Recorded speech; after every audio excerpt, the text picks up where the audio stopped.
Hey guys, it's the Sludge here, and today we're getting our third look at the Grimoire, which is the community-designed Dead by Daylight chapter. Every 2 weeks, we get a little breadcrumb of a story that plays out, and we choose the next part of the story, and by those decisions that we make as a community, it's actually designing the next survivor and killer that will be added to the game. Pretty sweet. It's awesome. I think it's super interactive and very well designed on behavior's front. And yeah, I love it. So let's just get right into it because I'm super hyped. Standing in the foyer, you see the cause of your suffering, the divine creature believed to have brought the collapse of your world. Your blood runs cold at the sight of the one your people fear most. The divine creature is facing the other direction. You will need to find a way to evade this killer of worlds before it realizes you are there. You pray you can get to safety unscathed. Nice. They're mentioning divine creature, so I'm hoping that means that the divine monstrosity sort of killer design won, but we'll find out after we vote here. Okay, so our first three options are going to be for the number one most voted for, which was A Life of Suffering. I believe that one said that the survivor existed in a position of like servitude. No, what was? I'm pretty sure it was oppressed by some sort of leader community. Correct me if I'm wrong, but I'm pretty sure that's what that one was. And then the Endless Mysteries. Pretty sure that's the one where we're always at the center of some sort of dark force. That was the one I voted for. It seems that we're always kind of voting for the runner-up on this channel, but that's all right. We can be the underdog. Okay, so tell me, how do you try to escape this creature? Climb to the second floor. Your strength is your greased... Oh, grease. I'm dyslexic. I'm dyslexic as fuck. Your greased asset. Oh, hell no. Okay. Sorry. Okay. All right, we're good. Climb to the second floor. Your strength is your greatest asset. It will serve you as it has in the past.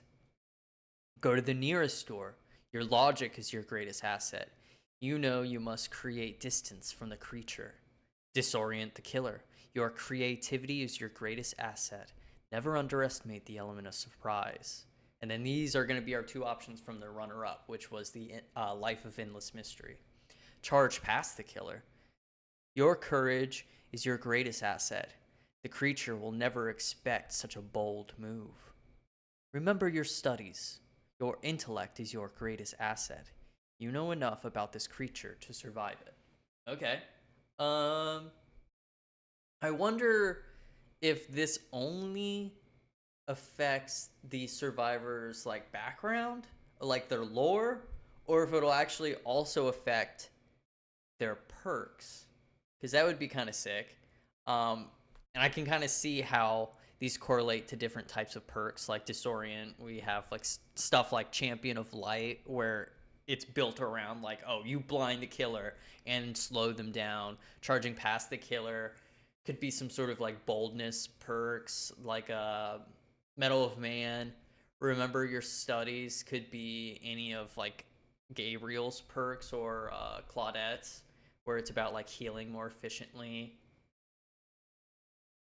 And then logic I could see probably similar perks to what's the one guy, what's the aughts survivor's name, Jonah.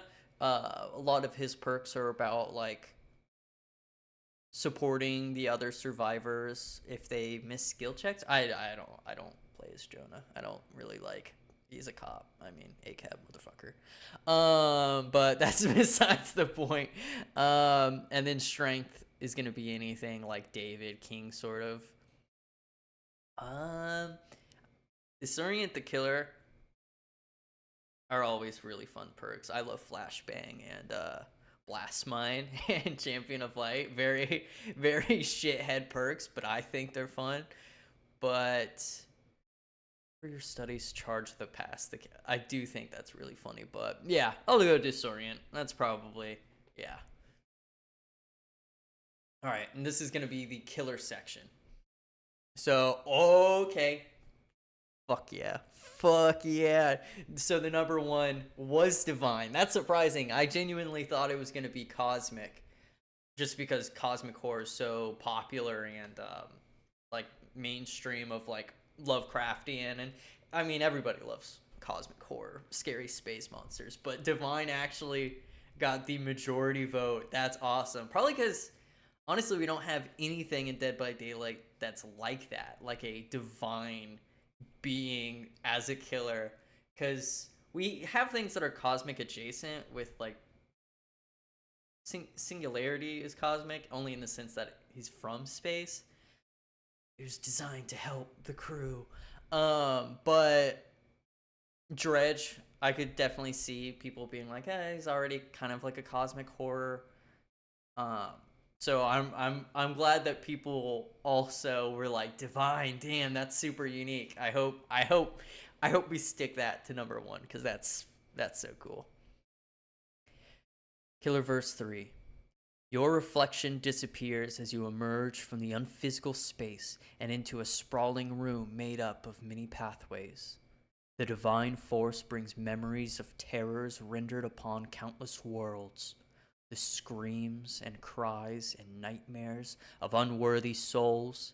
They whispered stories of your almighty deliverance from civilization to civilization. Your reputation precedes you everywhere you went. All right, so our first three options are going to be for the divine killer. Oh, I can't even put words. I'm hype.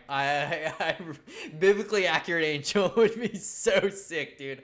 I'm not even kidding. Tell me, what is your reputation among the unworthy souls?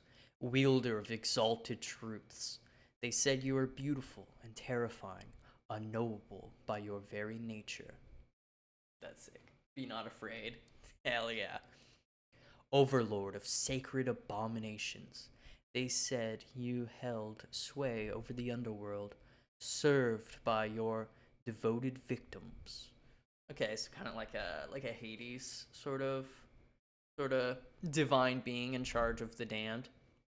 Harbinger of justice. Harbinger is just one of those words that I don't know why, but I think is like one of the hardest words in the English dictionary. It goes so hard. I don't know why. In my D&D campaign, I had the god of like the sea was also the god of death, and he was only referred to as the Harbinger. I don't know. Harbinger is just one of those words where I hear it, I'm like, oh yeah, that's badass. Yeah. Carver of haunted thoughts, cosmic. Oh yeah, so these are our two options for the cosmic killer. They said you were born of the imagination, where real and unreal were one and the same. Okay, that's very Lovecraftian, very like Dagon and Cthulhu, creatures beyond human comprehension, which are born from dreams and stuff like that. Steward of the temporal cosmos, they said time and space were in your grasps, your influence extending across dimensions. That's cool, but damn, yeah, it doesn't compare next to divine. That is so unique and so cool, dude. I want a divine killer so bad. All right, harbinger of justice, overlord of sacred abominations, or wielder of exalted truths. It's got to be wielder of exalted truths. That's such a banger fucking title. Wielder of exalted truths. And then the tagline, they said you were beautiful and terrifying, unknowable by your very nature.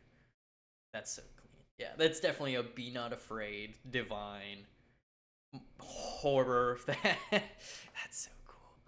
Harbinger of justice. They said you brought equilibrium to all worlds with no mercy granted or remorse felt. Yeah.